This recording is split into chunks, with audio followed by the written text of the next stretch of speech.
powers. For the glory of your name, in Jesus' mighty name I pray. Amen. Isaiah chapter 9.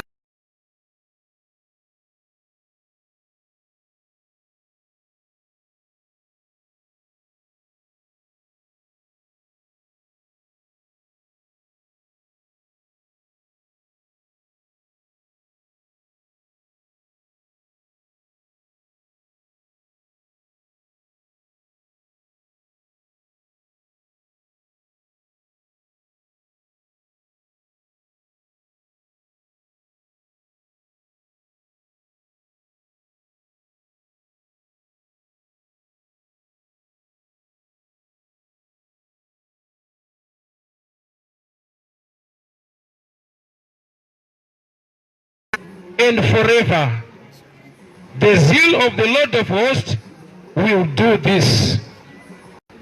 Mchada kutaura pamsoro pechino chinonzi Mhinduro kana kuti answer.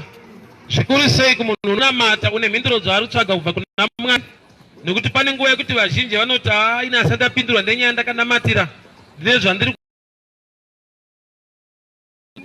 Zvingangodaro zvekuti mumwe akati Mwari wati asati andipindura, ndikadiscover kuti Mwari nekutendeka nekururama kwawo vanopindura, asi dzimwe nguva munhu muzera rake unogona kusaziva how God answers. Kuziva mhinduro kune chekuita nezera. For example, ukakwazisa munhu ukamuti maswera sei akasadaira, anenge atotaura newe, anenge adaira, especially ukadiscover kuti azvinzwa but haasi kudaira. Kusadaira ikoko kudaira kukuudza kuti siyana neni kana kuti handina basa nazvo. So kuunderstanda mhinduro answer dzimwe nguva kune chekuita nematurity, nokuti pane nguva yekuti munhu anopindurwa otadza kuziva kuti ndapindurwa, oramba achitaura ozopindurwa zvokuti anodemba kuti dai ndarisina kuramba ndichimanikidza, nokuti kunyarara kwemunhu iyeyo yanga iri mhinduro. But paunoramba uchitaura naye anozokupindura zvokuti unodemba kuti dai aramba akanyarara, but agoramba akanyarara achikupindura. So kunyarara kutaura, kunyarara kuri muklasi yekutaura. Pane kunyarara kwekunyarara, kogoita kunyarara kwekutaura. So ndoda kushumira, ndoda kudzidzisa pamusoro pechinhu chinonzi answer. Vazhinji answer iripo vari kurarama mutime yekuti Mwari wakavapa the answer, but sometimes inogona kuuya neside rawanga usingatarisire.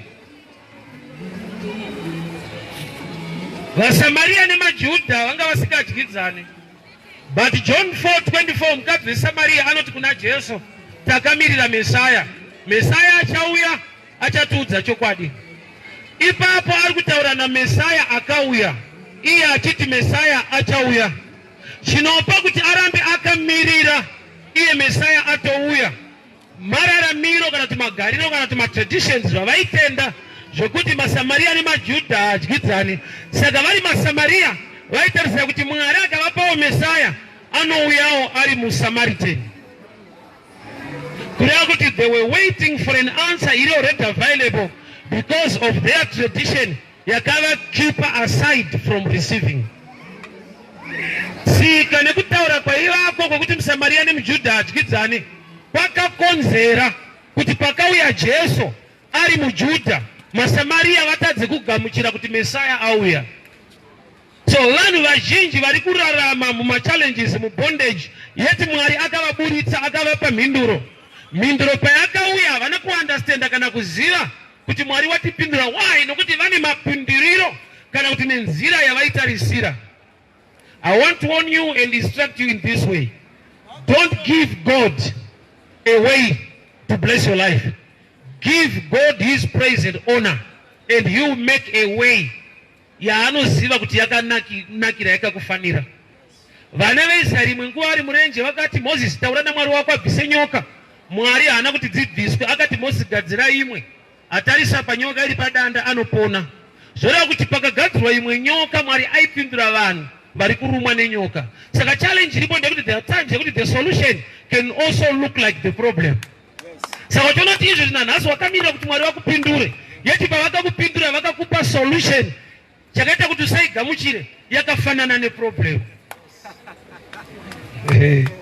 Nyika yatadzira Mwari, but Mwari nerudo rwawo onesa ndokubva vaunza mwanakomana wawo Jesu yandaverengai. Unto us a son is given. Mwari ndokubva vatipa solution ari another man. He became man, kana he became flesh and he dwelt among us. So Mwari vachida kubatsira munhu vakaunza solution kumunhu ari mumwe munhu akaberekwa naMaria. Saka vanoti vamwe vazhinji vakatadza kugamuchira Jesu saMesaya. Why? Nokuti pavari kutarisira vane pfungwa dzavainadzo kuti kana ari Mesaya, kana zviri zvakati, anouya nenzira yakati. So most of the people in our times, answers are already available. But knowing kuti iyi ndiyo answer, it takes revelation chizaruko. It takes maturity kukura. Nokuti kune chimwe chinhu chaunonzwa kwete nekuti chataurwa, but unochinzwa nokuti wakura nyangwe zvataurwa. Ukataura anonzi madimikira anonzwiwa nevati kurei. Mwana mudiki anonzwa zvawataura but haanzwe zvaunoreva. Kune shona inoti akuruma nzeve ndewako. Ukataura kumwana mudiki ari grade 2 anotofunga kuti unopota uchirumisa vanhu nzeve yako, but akura anoziva kuti akubayira zani ihamai kwako. So zvoda kuti kune language inounderstandwa nematurity kwete nenzeve. Kune language inounderstandwa nezera nekukura kwete nenzeve bedzi. So Mwari pavanopindura kune answer iri murem yekuti you get it with maturity. Okay. Regandipe an example naturally. Kumba uko hatina opena, saka kana tine madrinks tikatora drink mfiriji ndinowanzovhura padoo. Saka mwana kangu kadiki kakazviona ndichizviita ndobva kanotorawo drink ndobva kauya padoo, but problem ndeye height kapfupi. Saka iko kaifunzwa kuti padoo panovhura drink. Hakana kuziva kuti padoo pane position inovhura drink. Saka kakauyawo padoo kakatoedza kudai haringavhurike, but kaona ini ndichivhura. Chaanofanirwa kuita mufana wekuti anwe drink nyangwe riri rake kugona kundisvitsa ini ndine height inosvika ipapo. So there are times yekuti nyangwe Mwari vakupa drink, vakupa favor mulife mako, you need to accept others to help you so you can understand and benefit what belongs to you. Padoo pane position yekuti unogona kuvhura drink napo. Hapasi pese panovhurwa drink padoo. Kuti kana munhu ari mupfupi kana akaone drink akadai hapavhurike, svika atapidza munhu murefu anosvikira that position. Kuti mulife mune mamwe maanswers ekuti you need somebody to help you to understand. Ukawane full of I know you are messing up your own life. Nokuti zviri pachena kuti une zvimwe zvausingazive zvinozikanwa nevamwe. And Mwari wakaunza solution kana kuti answer iri rem yekuti you must learn to submit or to accept others. Unogona kusapona. Nokuti mataurire vamwe anoti kunamata moyo wako iwe naMwari wako chete, handakana basa nemunhu. It's an error. Mwari wacho atori nebasa nemunhu. That's why paakafunga kubatsira munhu akatuma mumwe munhu anonzi Jesu. He became flesh. Kuti Mwari vakafunga kubatsira munhu, pamwe pacho vanototsvaga munhu kuti vabatsire munhu. Ivo pachavo vane nyaya dzavasingagoni. I'll help you. Ndofungatonzi kuti Mwari vanogona zvese. I'll help you. Pavadasika Adamu vakati hazvina kunaka kuti munhu ave ega, ivo vainaye. Kuti vanotoshedza kuti nyangwe tiri 2 hazvitombofamba mushe. I'm sure you're getting me. Mwari vasika Adamu vakati vamushanyira ndokubva vati it is not good for a man to be alone. Kuda kuti Mwari vari kutotestifya kuti pamwe pacho kana uneni chete usina vamwe vanhu uri pataiti. So Mwari vakuda kupa solution kana kuti help kuna Adamu. Vakasika mumwe munhu, havana kumupa ngirozi, havana kumupa umwe Mwari, vakamupa munhu. But there are times yekuti answer yako what is missing is man. So dzimwe nguva unenge une pfungwa yekuti dai Mwari andipindura nyaya dzangu hadzisati dzapindurwa. Wakapindurwa nokuti une munhu wawakapiwa. But ukasagona kutenda mumunhu iye zvakaiswa naMwari pavari, hauwani zvawakapindurwa nazvo. For example, majaya kana kuti vakomana vari pano mauri mune vana, but vana ivava havabati nyangwe ukanamata sei svika wada mumwe munhu wobva wamuroora. Kuti vana vako vari mune mumwe mukadzi. Vako iwewe vari mune mumwe mukadzi. Ukati handabasa nomumwe mukadzi ndine vana vangu, hauvaoni. Mwari vakatoisa that program yekuti nyangwe vari vako you need somebody to help you kuti ubate vana vako. uchitowapa senemu yako vaine ropa rako, but unototsvaga mumwe munhu kuti akubatsirika project kacho. Ipapa hapadi prayer, panotoda munhu straight. Andipasiya. So dzinonzi Mhinduro kana kuti ma-answers, Mwari wedu unopindura, Mwari wedu unotaura. But dzimwe nguva vanhu havazive matauriro. There was a time when vachifamba naJona vari mubhoti, mhepo yakanetsa, Jona ndokubva aziva kuti haisi mhepo, God is speaking something. Saka vanhu vakagona kudhila nemhepo kusvika pazoita munhu akavaudza kuti haisi mhepo, pane language, pane nyaya yekutaurwa panapa, ndiri kutiza Mwari. Pavakangobuditsa Jona mubhoti, it became calm. Kureva kuti vanhu vanga vasingazivi, vaingoti imhepo, vasingazive kuti haisi mhepo, ine ari kuituma. Mhepo is the end thing, the real thing. Pane nyaya, God is saying something. So pane time yekuti mamiriro ezvinhu Mwari anenge achitaura. Iwe uchitonamata kuti dai Mwari vataura, iwo mamiriro zvakatoita iwaya vari kutotaura. Dutu remhepo paraitonetsa mubhoti, vanhu vaiti mhepo. Izosvika Jona abuda pachena kuti hapane dzandiri kutamba kuma handibvisei. Achingobuda mubhoti, mhepo ndokubva yadzikama. Kureva kuti imwe situation ivoice raMwari. Kuti Mwari atifuratira hasi kana kumbotaura, paanogona kutotaura nemamiriro azvakaita so. Saka kuda maturity, kukura, kuti uzive kuti kana achitaura kudai panoda kuitwa sei. Tonyudza Jona here kana topfuurira mberi. Unto us a son is given, unto us a child is born. Murume ari kurehwa apa ndiJesu, ndiye the child, ndiye the son. Haugone kuwana the son kana pasina kuberekwa the child who can develop to become a son. Zvoda kuti kune dzimwe mhinduro dzaunopiwa naMwari dzekuti dzinotoda iwewe kuti dzimachuwe, dzikure, dzisvike palevel yekuti dzikubatsire. Jesu ari mucheche aponese, aitoponeswawo. Bhaibheri rinoti angel yakataura naJoseph in a dream kuti torai mwana mutize naye muende naye Ijipita, nokuti Herode ari kuda kuuraya mwana. Iye Savior akauya kuzoponesa vanhu, but anytime yaitoponeswawo kuti asapona. So there are times yekuti mhinduro wakaipiwa, but the problem you are relaxed, hausi kuinature nekuiprotector for it to mature so it can help you. Okay, in terms of business, there is a time yekuti uri mu business, you don't make much money, but you make a name that will bring so much money. Some products are so big, farira anakutanga akadaro. Anytime yekuti vanhu vanga vasingazvide vachizvirejecta, but somebody kept on. Why? Ari kubuild a name, because the name will attract the wealth. Ndakamboverenga history yemudhara weKFC yaKentucky. He was a retired soldier, but mudhara iyeyo atanga kubika chicken dzake achidhirivhara mudzimba, so vamwe vanhu vaitojamuka vasingada basa nazvo, but he kept on. Abuilt a name zvokuti nemunhu asati ambodyawo KFC ukamuti uri kuda kudyei anongotiwo KFC. Nevaisingazive vari kuda vakutoidawo. Why? Pakagadzirwa zita. Zita ndorinozoattracta wealth, but kubuilda zita kungatoburitsa wealth. Chinhu chese chaunomira nacho chaunotsigira chinokubenefita mangwana. Munhu akadyara chibage mumunda chinofa, chafa, chotungira. Unless the seed dies, it will not germinate. Wakanda tsanga yegreen muvhu ukafutsira, panotanga kubuda dzinde regreen, kwete chibage asi kuti dzinde kana kuti mashanga. But unoona munhu achinosakura, haasi kunosakura chichazobuda kwete chakabuda.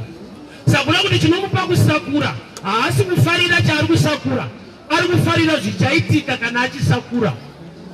Hapana anoda kudya mashanga, munhu wese ada kudya chibage, but ukadyara chibage apa tange pabuda chibage, panobuda chimwe chinhu chegreen chausingade, pachinoda support yako. Chinototengerwa dhii chinhu chausingade. Vanhu vachitomhanya kuti unoda fertilizer, kwete yekuisa chibage, yekuisa dzinde richazova chibage. So patime iyo there are times yekuti munhu haadi kuva supportive kuchinhu chinomubenefita in the future. Obva ati Mwari wacho haasi kupindura. Why? Nokuti aida an already made answer. Vanhu vachipinda Canaan, promised land kwete promised fruit.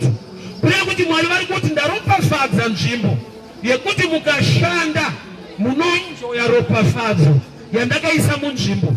Zvoreva kuti Kenani pachayo haigutise, but mukarima muKenani munoguta, which means it's a process to benefit the blessing. Mwari pavakapindura nzara yeIsraeri akavapa munda wakaropafadzwa kuita chibage. That's why by the statement rekuti kune huchi kune mukaka zviri tu, kana uchida kuzvowana kune mombe inosungwa ichitoita nharo wotoisunga wokama mukaka. Kana uri huchi pane nyaya vanoti mablazi unongombera mbera tunoruma so, and yototo turi serious. But kana uziva ndiri kuda huchi, you got to stand. So kune ma-answers ari hidden muprocess ekuti vazhinji vanzwa nekuchinja machechi. Ndakanamatiwa pana pana chinoitika, zvimwe zvacho hapana chinoitika kusvika waita zvinoitwa zviitike. Haiya ina pawo ndikanamatiwa zvinhu zvangu zvofanira kuita. Kune zvinoita kana waziva zvekuita. That's why even muprofita wako ari powerful zvakadii anotanga aparidza. Fungo kwako anoparidzira adi ungotaura kuti zvako zvaita dzokera. Chinoita kuti munhu waMwari aparidze ari kuti you must acquire knowledge. Nokuti zvimwe zvauri kuda zvinotoda the knowledge from the word so that you can achieve. Dai vanhu vaingoita zvokunamatirwa chete vachingonzi zvako zvaita wo mafuta endorozora, hakuna chechi yaifanira kuparidza. Kungouya muzora naoiri yenyu modzokera kumba. Chinoita kuti paparidzwe kuimpata knowledge so you must know what to do. Saka tiona kuti mamiriro edu manje ndeyekuti knowledge hatidi. Saka zvimwe zvese zvepachechi unoita ende zvingotengeswa pachechi unhu wakatenga chausina bhaibheri. Nebhaibheri iyo yautenga hazviti. Somebody akandizwa mufundisi maparidza mushe but munditsvagirawo bhaibheri. Mauri haunzwe zviri worth kutenga kutsvaga bhaibheri. Unoziva kuti mapariziro aita dandipa bhaibheri. Akatomirira rekupiwa. Mboye kwa Herodhi ka. Herodhi akauti ama-wise men kuti kana mamuwana muyozonditaurira. Pavakamuwana ngirozi yakauya kuma-wise men ikavati don't go back the same way. Usade kuita mwari wekutsvagirwa ngeHerodhi. Kuti ndaya munomutsvaga mukamuwana muye muzondiudza. Kutosumwa kuti mwari aruku. Iye kana mwoyo nekutsvaga mambo Kristu aberekwa kana adatotuma vanhu, adatoita ushe hwake muushe hwekudenga. Ndishe panyama Herodhi zvokuti kana zvazvo ushe hwaMwari uri mwana mudiki unofanira kutsvaga Kristu, kwete kuti uda kushandisa ushe hwekunyika kuti uwaniswe Kristu. A lot of politicians have missed the things of God because of their status in the community. They don't understand that the kingdom of God is another kingdom more than the kingdom of the world. I have seen people who are so respected, who have got a lot of money, who worship God. Avanamatirwe vanonamata, avaimbirwe vanoimbira Mwari wavo. I always tell people muchechi vatopinda kuti praise and worship haitiimbire, inotitungamirira kuimba. Mwari unotofanirwa kurumbidzwa weneni. Why? Nokuti pavanenge vachiimbira Mwari iwo wakanyarara, Mwari wacho anobva amaka iwewe kuti saka ana Mwari tawanda tiri kuimbirwa nevanhu. Praise and worship painenge ichiimbira Mwari iwo uchiteerera. I'll show you. Kuteerera kune blessing, but kune blessing iri limited. Acts 16:25. Paul na Silas vari mujeri vakatanga kurumbidza Mwari. Vamwe vasungwa vachiteerera. Bible ndokubva vati cheni dzevasungwa vese dzikadona. Kudona kwecheni hakusi kubuda kwevanhu. Havana kubuda vese nyangwe cheni dzakadona. Wai panobuda vanga vachiimba. Vakateerera munongodona cheni mobatwa muri mukati. You become free prisoners. Yes. Learn to worship God on your own. Usaitirwe ne church. Iva nemoyo wokuda wokurumbidza waMwari. Like in our times, even our men of God have become so professional to a level yekuti anda kusvika chechi vanhu vapedza kuimba. Haatangirane nevamwe munhu waMwari. Anosvika vanhu vaneta. Chechi inotanga na 10 anopinda na 1. Vanhu vaneta kuimba vachimirira. Yet iye anofanirwa kutoimbirawo Mwari iye. Why? Mashungu eJeriko kuti atodona kwakuri kungorumbidza Mwari. Kurati mufundisi anoita dzimwe nyaya dzisiri kupera nokuti he does not worship God. He is just a professional preacher. Preaching is gift. And listening to the sheet and here and the sheet of Mandin. That's why I got the Madon, Madimon, Pascal, and they go make from a saying, Colonel Timber say you ain't no Madimon. Statement you put and they go make from a saying, I don't go out to make Madimon, Ibasarang and Data Mamuri. What do you mean, Mam? Singama Dimon, so Singama Dimon is Tarang Mamuri. So anyone must sit out Kaite, Dopanay. Kuparita, Kupindi Sedenga, Abusukuna Mata. Tarafa and speaker. Speaker, he told the news, you know, shits and news to talk about you. What's pipe, if one Mhinduro, you know, shits on Mhinduro, you tape. Unto us a son is given, unto us a child is born. Kuraguti pataka piwa Kristu, tagamu piwa in a systematic way. Yakuti anotoperi pa nevanu wapiwa, opiwa sasa nevanu wapiwa Kristu, wamundecha okura, onda pa mchinji kwa oafira. Jora kuti chataka piwa na mwari se solution. Chino toda kuti defend one Yesu kuti chimachue chitibatsire. Sala zhinji wari kuti mwari asatani pindura ndinenya dzangu wakapindurwa kudhara. You are failing to nurture the gift or to nurture the idea of the business in you to manifest. You know that answer in God. Yesterday I was preaching concerning the 2 acts of God. Peter Kamari Kuripaviri from the book of Genesis 1:3. Maribano to let there be light over one light. Genesis 1:14. Marova sika zua kutikuwe nechiedza. Yeti Mwari akati let there be light. Yakasika futi zua. Anosikirei zua iko kuine light. Arikuti light hiyo arina source. It's supernatural. It's miraculous. But light rays sun rine source, which means it's a natural thing. So Mwari kana achitaura newe kana chopareta newe mu life mako. He does things in 2 ways. Miraculous and also systematic. That is natural Shrema process. Maybe one go see for this statement. Dane 42 years na atenda makrusade mazhinji achiitwa mamwe tinoona pama TV yake tukakudhara. Mamiracles ndakaona but kune one miracle yangandisandaona ena sandaona amerika nachizoita yekuti munhu anoenda asina kufunda riri dofo ronamatira kunzi be engineer in the name of Jesus. Obataita engineer hakusati kwaita miracle iyo. Why? Kuita engineer kunoda academic level more than just faith. Arinotenda kumarenda shamisi ndikunamatire kawite doctor izvozvo. We don't know how you pastor to better series. Utozviziva kuti nyange Mwari ane power but pandira hazviti. Why? Nokuti zviri mu systematic form. Hakuna miracle yekunzi uve doctor. Amene kana makamboita crusade pakanamatira munhu akabvaita engineer kana electrician. Hakusati. Why? Zvinodzidzwa naturally. Nyange ari Mwari weminana ane zvinhu zvaakatendera kuti zvidzidzwe. Ndiye akasika Adam and Eve. Ndokubva azopa word of command kuti vanhu vaberekane. Kuberekana is miracle, i process. Saka Mwari akasika Adam na Eve. Anogona futi kupa a command yekuti zvandaita izvi munogona kuzviita in a systematic way pa relationship yenyu as human beings. I'm speaking the subject. I got a message on this. But what I'm trying to say is this. When sauti Mwari asati anopindura, nyaya dzangu asati dzapindurwa. Zvinongoreva kuti hauzive kuti anopindura sei kana kuti wakapindurwa but zera rako harinzwe mapinduro iwayo. Kupindura mhinduro dzese dzine chekuita 1 zera maturity. Kune zvekuti zvikataurwa unzwe but mumwe munhu akazvitaurirwa ane zvaanonzwa. Wai chiri kunzwa hadzisisiri nzee kukura. Isi tiri kumusha kuti rara mukitchen so amai vaigara vabika zvokunodya kumunda. Vaiti vakauya takurara kuti zvamuri mugozodya nyama iyi. Zvazvinoreva ndezvekuti musadye nyama but havakurambidzei vanongoti zvamurimi mugozodya. Kuti kana uri mufano unozonzwa kuti tabvumi tirisu tozodya unotoimukira but akura ndianokuzoti aiwa vari kutorambidza mukubvumira kwavari kuita. Womanzwira akaita David paakafaita against Goliath. So akati kuna David hazviite kuti urwe naGoliath nokuti uimhari akatanga kurwa ari mudiki. Statement iyoyo hairambidze David kufaita Goliath. Inotomudza kuti ukadawo kuita mhari ndopekutangira zvinotangwa uri mufana. So ainzwa sekunge ari kurambidza David kufaita Goliath.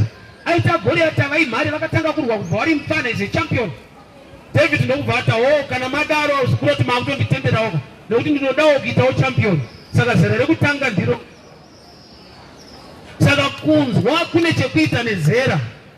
Pane kunzwa kune chekuita negrace chete kuti wapiwa nyasha dzekuti uzvinzwe. Like what we do when we minister. Haisinya kuti ndakura stereka ndoziva stereka. Mwari wakandipa nyasha kuti ndinzwe voice rake ndigone kumusvitsa. It's by grace. Haisi intelligence. Hazvindiri kuenda kuBible school kunzwa Mwari kuti utaure.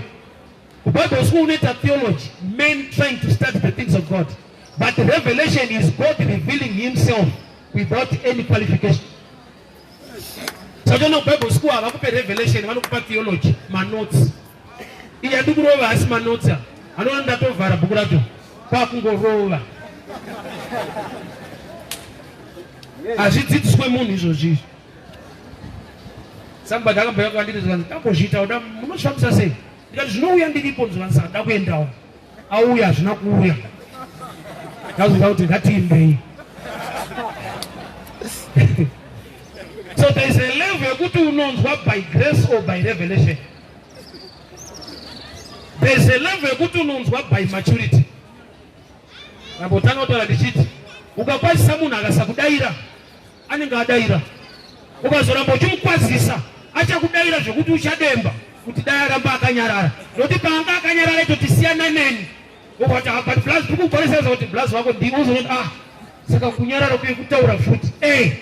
Kune vati kurei kunyarara kuri muklasi yekutaura.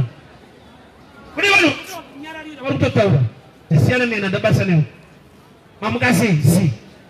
Batati mamuka sei? Anokuti kumuka kwekuita sei? Sapanga akanyarara pai ndozvaitoedza kutaura izvi.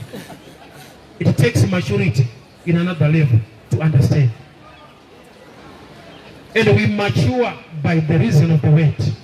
Bochikafu chemweya chinoita kuti munhu akure. Kukura haisi magic. Zvinhu zvavanoita take in zvinokudevelopa, especially the word of God. Unoona kuti waerita kuchechi hazviva kuti wakura zvinoreva kuti uri erita. Kukura pamweya kune chekuita neshoko remweya rinorarama mauri. Position muchechi hazvirevi kukura zvinoreva kuti waamukuru imomo. Unotogona kutoita mukuru usina kukura. Unozobonawo kuti bati maerita bati pakaipa. Position kuchechi hakusi kukura, kukudzwa. Kukura iprocess yauriita taking the word so it can develop you. So kunzwa kutaura kwaMwari kune chekuita nezvaMwari kana zvanyanyorarama mauri. Munhu wese ari any field mu every realm anounderstanda zvinhu zvemuno kuti ndo maki. Pakaita ng'anga iri kukona pakauya muroyo yakamira apa, ng'anga ndiyo kunondoziva kuti panapa paakurema tatsikwa. Vanonzwanana muremu yekukingdom kwavo. So mhinduro dzaMwari yes and amen. Mhinduro dzaMwari Mwari wedu wakatendeka unopindura. But pane kupindura kunotoda revelation same Matthew 15:24. Mukadzi wechiKenani akauya kuna Jesu akanzi handingatori chingwa chevana ndichipa kumbwa. Haana kudzokera kumba. Akati hongu Ishe ingwani mbwanana dzinodya zvinodonha pasi petafura. Kuti haana kunzwa insult. Akanzwa a blessing hidden mu insult. Hongu ingawani imbwa dzinodya zvinodonha pasi petafura. Dai ndiri ndakanzi chingwa chevana ndipe kumbwa ndaiti tsano kana tichida kunamatirwa hatidi kutukwa. Wairunzurudzwa rafu. So there are times that insult ingangodaro yakatakura the blessing, but you are not mature to extract the blessing. Insult inenge mining. Kana unachita mining mineral yavari kuda ingangodaro iri pakati pedombo. Havasi kuda the ore iri outside, vanoda the gold iri inside. Chachavanoita chi vanotodhila neore yacho kusvika vaprocessa kuwana the gold. So pane pamwe pekuti Mwari vanotaura newe but vakaputira mhinduro yako muzvinhu zvausingadi. Wobva kuti hasati apindura mani zvatakapiwa zvacho hazvisirizvo. Unogona kupiwa chaizvo zvakaputirwa nezvisizvo. Patakapiwa Jesu takapiwa munhu. Vanhu vaitarisira kuti Mwari wacho achangodzika kudenga obva kuzoponesa, but akatiponesa zvokuti akava muprocess yekutorarama sesu. Saka pane mhinduro inouya at a humble level yekuti inoita sekunge haisiriyo. Imagine Messiah anogara kumba kwevanhu. Imagine Jesu weNazareta anogara kumba kwamwana achipiwa sadza ikoko, achikumbira mvura kudzimba dzevanhu, achikumbira mabhoti evanhu ari muponesi. Kuna there are times yekuti mhinduro inouya but iri palevel yehumility yekuti unotoda revelation to know kuti apa nyangwe zvakaita sekunge zviri mulevel yangu ndezvaMwari. That's why mbabva pamuchidya yakati kuna Jesu, kana makuya mumambonyi mundirangarire zviro kwazvo mutora chokwadi ndikuenda newe kuzuva ranhasi. Chakaita kuti Jesu ati kumbavhai ndinoenda newe, mbavhai ine muonero wakasiyana nevanhu vari ordinary. Nyangwe yakawererwa pamwe chete naJesu. Jesu atori wese pakuti ane minzwa mumusoro ari kubayiwa parutivi, but mbavha inoona kuti nyangwe takarunge takafanana hatina kufanana. He can still save me. Oza utsvage rubatsiro kumunhu anenge ari mulevel yako, but it takes revelation kutsvaga kubatsirwa nemunhu anenge ari mulevel yako. Nekuti kana mbavha naJesu vari pasame sentence, hazvaita kuti vanhu vari pasame sentence mumwe anzwe sekunge anobatsirwa nemumwe wacho. Yes. So sometimes we are at a level, it is so humble, it takes his spiritual eyes to notice. But it can still save them.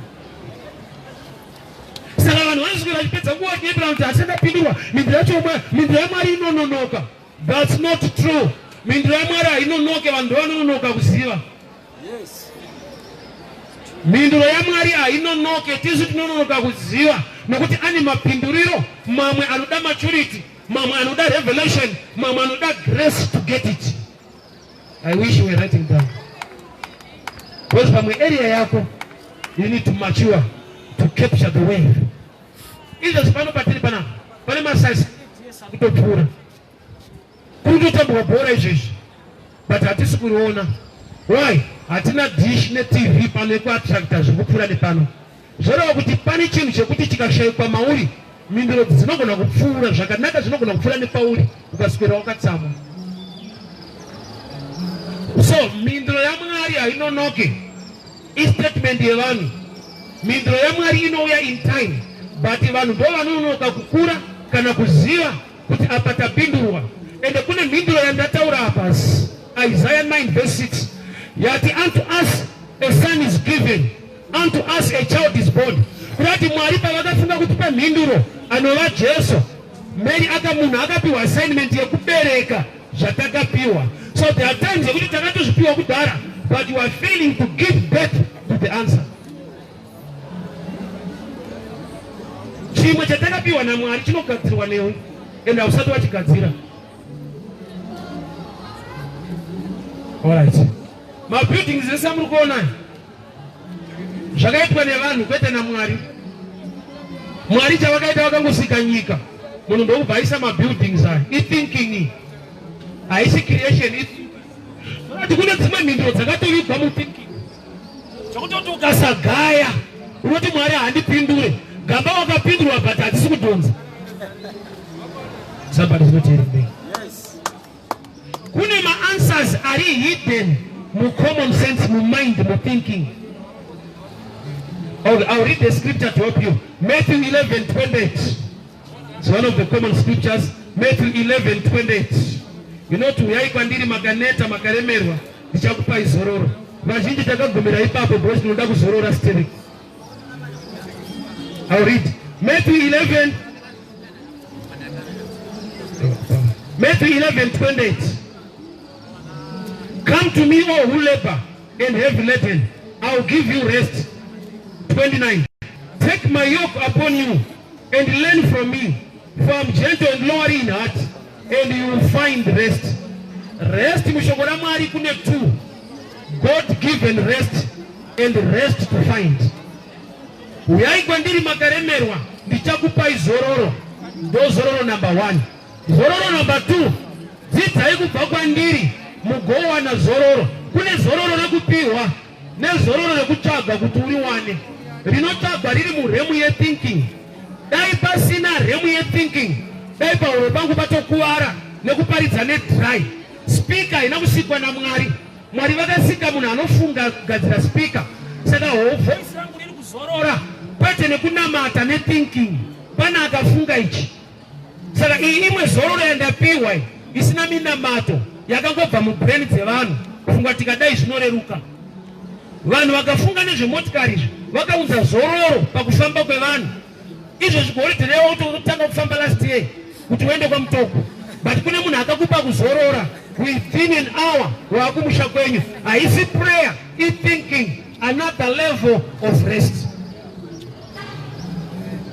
Arambidze kufunga, rinorambidza kufunganya. Kufunga nekufunganya zvakasiyana. Chirungu ndo chinonyanzokudisa mushi. Chirungu chinoti do not worry, achiti do not think. Thinking mind is a gift from God. Hakuna vhesi yakarambidza vanhu kufunga.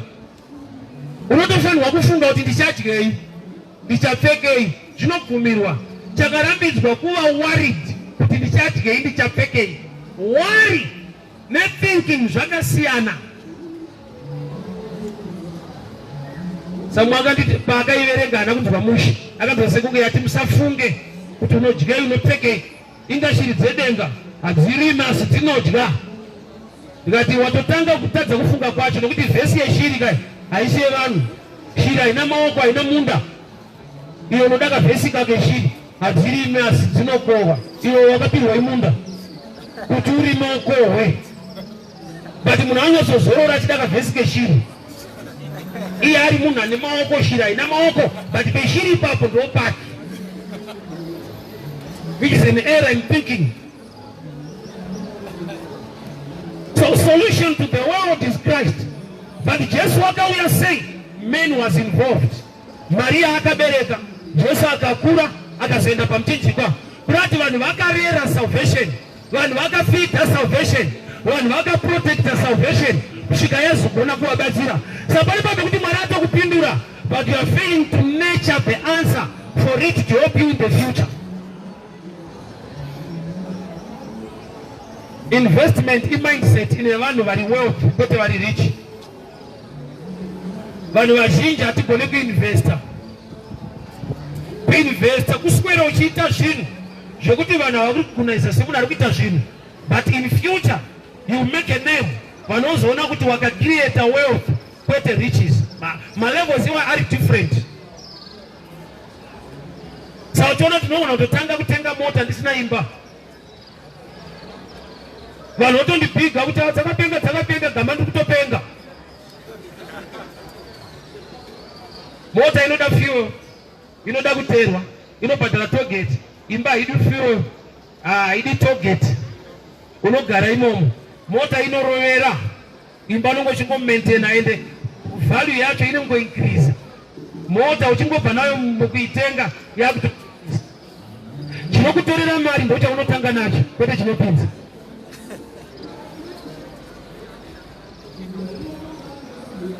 So kune dzimwe mhinduro dzavakatopiwa already naMwari, but hauna kuti nature in a good way. I pray for God to help you for a second chance. Nokuti unoziva kuti pane dzimwe nguva kuti mari yawakapiwa ndoyanga iri mari yaizokupa mari yawainamatira. Mwari vakada kukupa 10,000 vanogona kukupa 1,000. Vokupa idea inobreedha mari kusvika ku10. So problem yevazhinji chawakanamatira hauna kuchipiwa, wakapiwa chausina chinobereka chawakanamatira. Saka nanhasi hausi kunecha. Jesu patakamupiwa haana kuya ari murume mukuru. Akapiwa porridge naJoseph, akatengerwa mapampa naJoseph, vachipfekedza mapampa salvation, vachifidha salvation. Yakura ndokuenda pacross ndokuponesa vanhu. Zvorati vanhu vakaponeswa neprocess yavakava involved. So hatisi dzese mhinduro dziri automatic. Dzimwe dzacho you are involved to make it happen. Haukaparidza uchida kuZimbabwe vanhu havafari. Vanongoda kunzi right now things changing. I believe in declarations, but the truth must be told. The how part of the story. Kuti zvako zvinoita zviri right. Zvichiita chirudzii haudi kuzvinzwa. Ungoziva kuti zvinoita chete. Manje ona makore afamba uchinzi zviri kuita ka. Kurati pane chiri missing, zvichiitwa sei?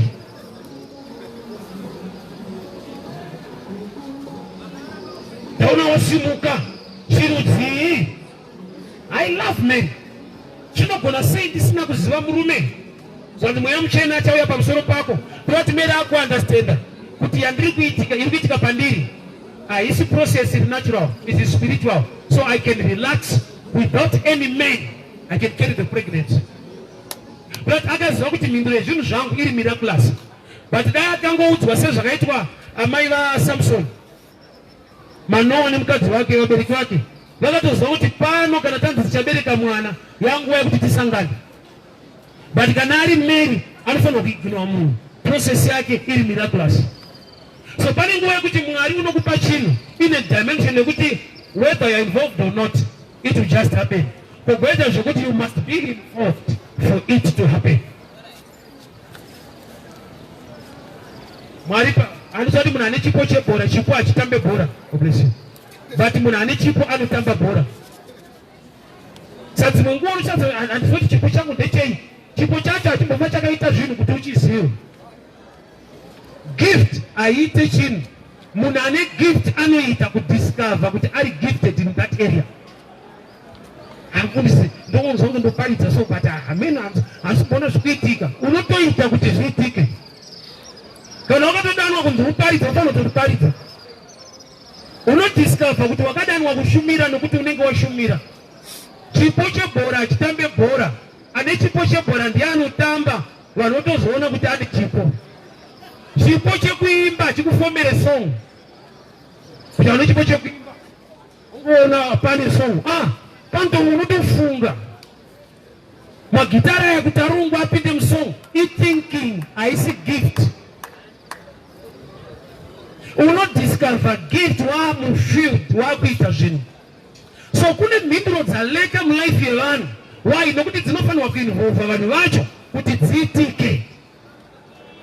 Mwari paakatipa Jesu, Jesu anongodzika so ndauya. Nguva ikakwana tokuenda pamuchinjikwa munoponda manje manje. Mwari vakati unto us a son is given, but vanhu hatungopiwa a son. They must learn to give birth to a child who will develop to become a son. Saka Isaiah ati unto us a son is given, unto us a child is born. Izvo zvimari yako unayo. Ine maidea. But idea inoda kushandwa on the ground. Kuti ichikupa mari yacho. Plani imba haigarike. Svika imba yacho yavakwa. Haugone kufamba neplan uchimbiri landlord. Unoroja une plani muhomwe. Plan haigarike. But kusvika yaiswa on the ground ndokuti umugare. Saka Mwari mhinduro dzimwe dzake dzine in plan form ma-ideas. That's why Psalms 23 ichiti akazodza musoro wangu namafuta. Chinonzi musoro hausi uyu i-idea. Saka uchinzwa naitaura munhu ane heti kuti ana musoro. Why? Chinonzi musoro hausi uyu i-idea. Saka mapisarema paanoti akazodza musoro wangu namafuta ari kuti I'm anointed to think, so that the work of my hands can have an overflow. Akazodza musoro namafuta, mukombe unofashuka. Chinofashuka hasi mafuta. Mukombe zvawakabata, a system yaunocheresa yaunotsvagisa. Azvati Bhaibheri arambidza kutsvaga. Raingotipa order kuti asi chekutanga tsvagai umambo hwaMwari. Ukanzi wapanzi first kureva kuti kutsvaga kunotenderwa, but ziva chekutanga nacho. Vhesi haina kurambidza kutsvaga. Osaka muscripture Paulo paanoti hatirwe nenyama neropa, ndaifunza kuti ari kurambidza kuti tisarwe kai. Gamba angotiudza kuti musarwe neizvi. Pane zvinorwiwa nazvo. Hatirwe nenyama neropa asi kureva kuti tiri vanhu nemweya. Kureva kuti spiritually we are fighters. But takatotipa kunzi hatifanirwi kunyuhwara nenyama neropa kureva kuti munhu. But unozivei? Tinoita kuti anyore statement iyoyo. Munhu anodenwa nenyama neropa ndokubva arambidzwa kurwa nenyama neropa. Hapana munhu akamboshaudwa naSatani pano. Wakashaudwa nemumwe munhu. Hauna kuvengwa naSatani, wakuvengwa nemumwe munhu. Bhaibheri robva rati akuvenga achimusiya. Hatirwe nenyama neropa asi tinodenwa nenyama neropa. So when you mature on that level, you don't fight another man. There is a spirit behind the fight against you. Ziva chiri kukurwisa. Izwa. Kuziva problem is halfway to solution. Kuziva dambudziko is halfway to solution. No matter une dambudziko une zvaunofanirwa kunge uchiziva zvinoita kuti ubatsirike mudambudziko rako. Even doctor medically ari qualified. Ukaenda kuchipatara anotombokubvunzawo iwewe usina kufunda. Ani zvaanokubvunza. Zvaanokubvunza ari kuti izvozvo ndo zvinotozikanwa netype yenyu. Ini ndine zvandakafunda pamusoro pechirwere chacho. But iwe kana waenda uchindikunzwa mudumbu anokubvunza kuti wakadyei madeko. Hazvidi chikoro zvokuda kuzva ndakarwa beans. Iwe bvunza kuti kufufutirwa. Kuziva kunoita kuti ukasike kurapika. Saka ndinoda vana vadiki vanonetsa kurapa vataure. Anochema. I remember there was a time mpana gangwa kaichema. Kagane problem yenzi, but kaingochema kuti kakunetsa. After 3 days tevana nzeve kutika yakubuda urwa. Akanobvira kataura kuti nzeve there's a problem nevana vadiki. But kana munhu akura must acquire knowledge.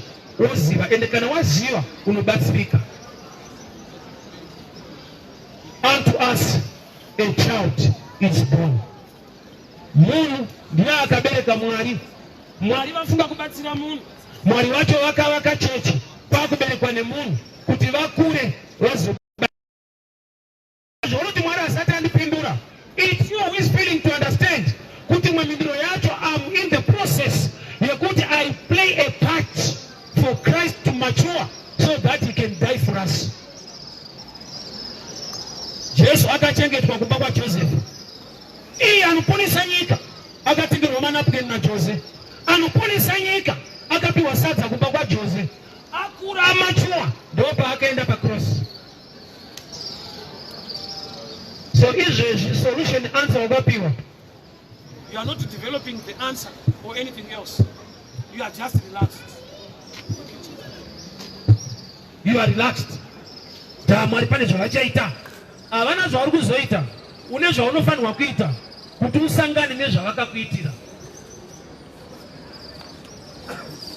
Zvauri kutarisira kuti Mwari vachaita, it's unfortunate. Zviri murevu yezvakaitwa. Zvokuti ukaziva zvekuita uchasangana neanswer yewife. Language yedu sevanhu very dangerous. Mhinduro yashe inononoka. That's not true. He is never too late. The other fact inotaridza kuti Mwari haanonoki inyaya yekuti haaoperate mutime. Munhu anooperate netime ndiye wekuti akati ndikuya kutaura na2 akauya kuma3 anonoka. But Mwari wedu is above time. Nguva yauya ndiyo. Which is true. Saba namu ndakitanza wakaita kuna macho pakati pausiku so uri powerful. Which is not correct. Bible notes the prayer of a righteous man availeth much. Hapana scripture that the prayer of midnight is powerful. In human philosophy. Why? Nokuti ikoko kwacho hakuna usiku. Yes. Dai zvaidaro kuti munhu amataura usiku une power. Taitangirwa nedzimwe nyika. Nokuti izvezvi usiku.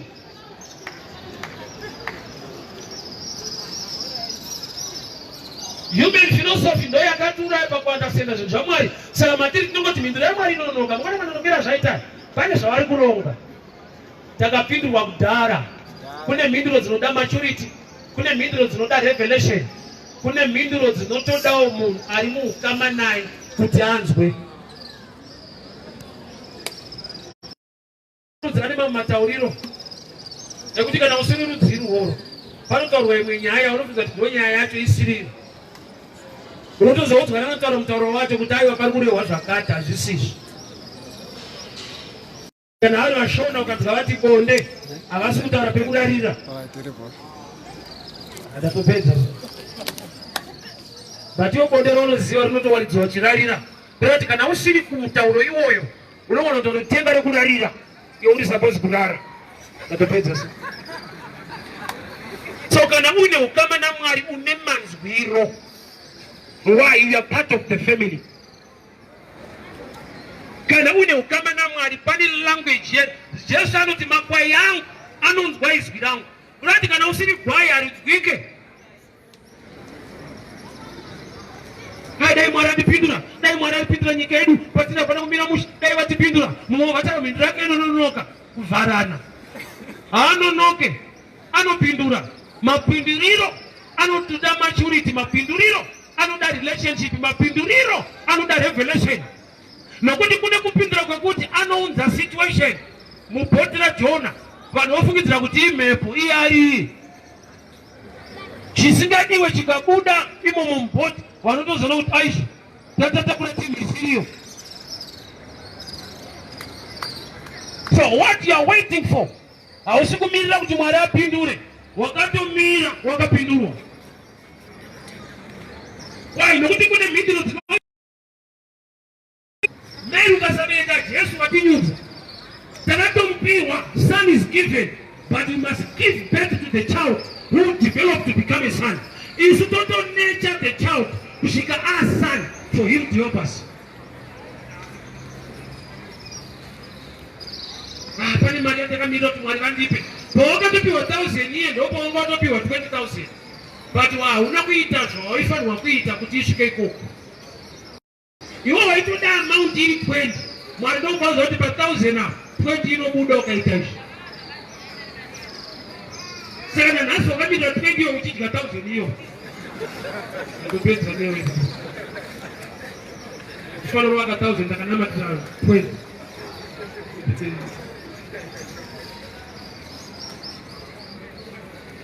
Munhu ane mbeu yechibage ane goal rekuzodya next year, but mbeu dzimwe anogona kuenda akatakura sechero yembeu. Kana akuya kuzokohwa auye nesechero anouya netractor. Why? Kuda kuti pawakatopiwa sechero wakapiwa tractor rechibage. Chinoda kudyarwa, chinoda kusakurirwa, chinoda fertilizer. Wozova negoal regore rese, but wakanoplanta zvinhu zvishoma. Kunati Mwari mamwe maanswers ake they are in seed form. Do you know kuti Adam paida mukadzi anga ane mukadzi, vachaita kuti asazwe kuti mukadzi yanga iri mbabvu. Mwari muna Adamu vakatora mbabvu. Saka Mwari pavakasika munhu vakasika male and female, but the female part was a rib, not a person. So zvoda kuti pamwe pacho mbabvu yako ndiye mukadzi wacho. Saka utange wapiwa ari mukadzi unopiwa mbabvu inokupa mukadzi. Zvoda kuti ukaomera kuinvesta chinhu icho. That's why process iyo yakatoda kuti Mwari valetesa Adamu hope huru, nokuti munhu haadi zvokutorerwa. Even ari munhamo kutorerwa haadi. Haana mukadzi imbabvu, but kuti uitore pane basa. Saka Mwari vakati sanorarai, wozi mukasvinira hamubatsiriki. Vakarandiswa hope huru. Mwari ndokubva vatora mbabvu. And I'm sure the other fact chakaita kuti Mwari vamurarise kuziva nature yemurume. Murume anoda vakadzi kwete mukadzi. Ukatoona une mukadzi uri kuita zviri mubhaibheri, rinototi idai vakadzi venyu, nokuti zvinozivikanwa kuti totoda vese. Idai tarutambisa mapeji kana kunyora kuti varume idai vakadzi venyu. Aiwa, ari right. Tikasanyorerwa totoda vese. Hakuda wako kunamata. Nokuti mwoyo wako uchautoda umwe. Kana kuti wemumwe wako azviite. Ena akangoita wako hachadika ende aite. Varume moziva, tirikupaiza ena.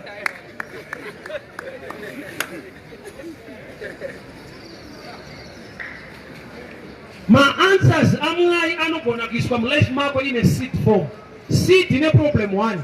Inoda right environment to germinate. Inoda cultivation to make it happen. Ukaona munhu achinosakura kuchibage, haasi kusakura chibage chacho, ari kusakura dzinde richazova chibage. Ukaona achinotenga dhii achisati chabuda, ari kusapota pachichabudira. Learn to support and answer yakadevelopa naMwari mulife mako. Nokuti pauchamira kuti Mwari itai zvinhu, vanoti takatoita kudhara, ngatidyaro. Saka wakaipa hafarire kuti uzizive why. Nokuti patime yakaburitswa vanhu kubva muEgypt paExodus, kwanga kwaiswa degree kuti mwana mukomana wese wechiHebrew ngafe. Waimwe yechina ndo yakakasika kuziva kuti pakaberekwa kamufana vanhu vanobuda. Indaiti mambo indava ari kuva threatened netuchechi. Mambo ari pachigaro anofanirwa kutya vanhu vakuru kuti vanondimukira vanogona kukampena. Pazvanzi mambo akati urayira kufana madhara siyai. Haasi kusiya madhara semadhara. Ari kuti old mindset is no longer a threat. The threat is a fresh idea. Old mindset haina basa. A fresh idea ndo ine key mulife. Saka urayai wakufana vese madhara siyai takajairana. Nhamo yavo havana problem nayo. Tufana ndotozogona kungwara. Saka tucheche ngatufe. Ipapo prophetically Satani waziva kuti pakangoita kacheche kakangokura kanobudisa madhara aripo. A fresh idea is threat mu kingdom ya devil. So don't hadi kuti unzwe zvicha. Auramba kuti ziva Bible don't cheche. Why I had a fresh revelation. munhu arambe nechingwa bedzi asine shoko rinobuda kwete rakabuda. Chirungu chinoti the word that proceeds from the mouth of God. It's a continuous tense. Rinobuda kwete rakabuda. That's why faith haibve pashoko rawakanzwa. Faith inouya nekunzwa, uye nekunzwa shoko raMwari. Hearing faith in two levels. Faith comes by, just come, by hearing. Just come, my brother. Faith comes by hearing, by the word of God. That hearing one haipe faith. Inongeta kuti powerful hatiri kurova hauite faith. Ungatoita chivindi. Kuti akanaparidza so zvinoita chete chivindi. Faith comes by hearing, and hearing by the word.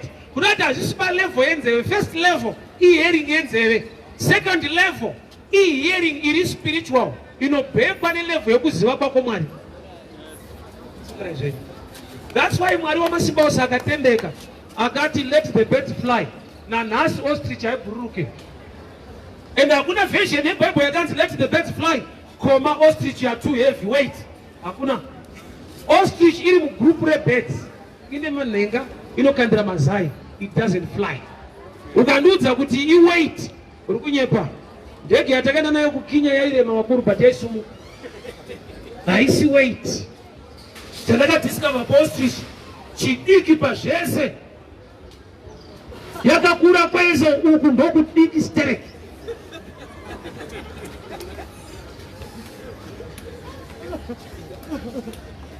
Do you know what runs the world? My ideas, not resources. That's why Africa is not poor, but Africans are poor. It's not a matter of resources. I was at once warning about munhu anoita own land, but cannot have even food. Vane munda shachikafu. It's not about resources. Vari ku desert vanogona kudoneta chibage kuvanhu vane land. Ndara reality on the world. Vanotobatirwa neKuwait veku desert vachibatsira vanhu vane munda vanoda kufanira. It's not about resources. There are my resources. These are my heavyweight special Africans. We have what it takes. Izvo zvikukura kweso tikakubvunza kuti ukaona diamond unoita inaro unonzi ndotsvaga bhaya. Hatimuzoti unoshandei, hatizivi izvi.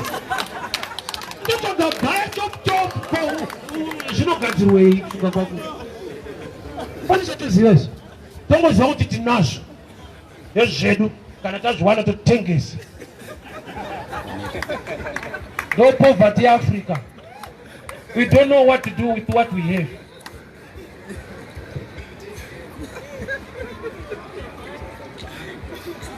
Ma-answers atakamirira tikanyeperana navo kuti Mhinduro yaMwari inonoka. Iyi human philosophy. Mwari haanonoke. Anopindura nenguva yakafanira. Problem ndeyekuti vanhu vanononoka kumunzwa kana kuziva. Why? Nokuti kuziva Mhinduro zvinotora one revelation which is by grace. Number two, maturity, kukura. Three, relationship, kuti uriweko. Vanhu verudzi nerudzi vane nyaya dzavanogona kutaura iwe ukasanzwa. Uchitonzwa vachitaura but haunzwe. Kurati kunzwa hakusi kunzwisisa kana usiriwo ikoko. Zvichitoparidzwa sotesete tichinzwa but kune vari kunzwa. That's why Jesu akati regava nenzeve dzekunzwa lanzwe kurati dzimwe hadzinzwe. The kind of answer you are waiting for sometimes is already in your house. Is your wife. But iwe manje unoteta kuti pamusha pano chibaba ndini. Saka una idea unotora kuna madhamu wako endo uchafa wakadaro. 2 Kings chapter 4 verse 8. Mumba memukadzi wemuShunemi mamusina mwana. Mwari pavakareleasa answer in form of a prophet aipfuura kuenda kuShunemi Elisha. Akaona kuti munhu waMwari ari kupfuura ngatimuvakire pekugara mukadzi. Mukadzi ndiye akati munhu ari kupfuura munhu waMwari auya imba ndokubayirwa akava nemwana. Dai uri iwe adzimai yokuti taona munhu nharaunda kuti agare pano. Chaipera zvakadaro. Murume akaonekwa namadhamu togara naye uri ndezvebhaibheri kai pepe ibude. Ndiwo ako. Wosvika kumodza madhamu kana wablaza ndaona mutaundi tigare nawo. Apo mune nguva yekuti hamuna mwana, mungogara nablazi iyo next yemunoita mwana. Inoparara, inoparara. Yakatonakira kuti nyaya yacho iri mubhaibheri, feya yakaipa. Ndomaona kuti tinofanda pakutenda. Ndinorume waitenda zveshuwa. Kana hama dzako dzinoti kudii, chigara nawo mublazi vakaunzwa namadhamu. Tozati hama yedu yakatofa, akaurayiwa kufa. Munhu wamugara naye ndiani? Madhamu wakamusana naye mutauni, hanzi munhu waMwari. Hama dzako dzinofamba, unorukiswa usina chawacho.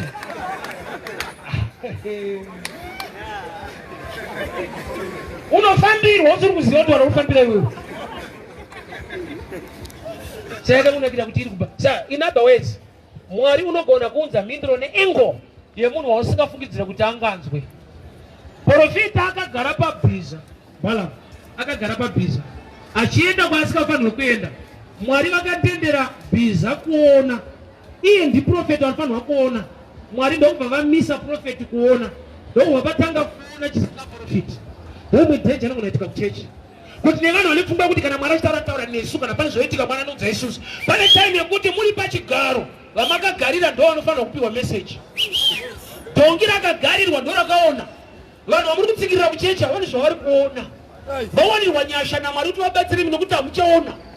Chamurungoziva kuti munhu akagara, but chamakagarira ndo chaakuona. Dhongi ndokubva rambira rikati mukuru pakaipa. Tisafambe kwamuri kuenda kwakaipa, kuna kumira musha. Kune mutumani pakatwa. Kubva Mwari akatendera dhongi kuona, akaripa futi a gift of language. Glory. And I thought munhu achavhunduka, mamiracles sure haavhundutsi. Dhongi ivhini rataura anabasa nazvo. Saka kana munhu afunga Mwari anenge akaipa zvishuwa. Akapromiswa bhegi nyangwe dhongi rikataura. Haiwa handingabhuroke nenyaya yedhongi then. Vakapfuurira mberi nerwendo dhongi rataura. Kureva kuti pane nguva yekuti uri muposition, but solution neblessing iri kuuya panhu vari kulesser dimension. May God give you the humility to accept vamwe kana vachishandiswa naMwari even vasina matitles.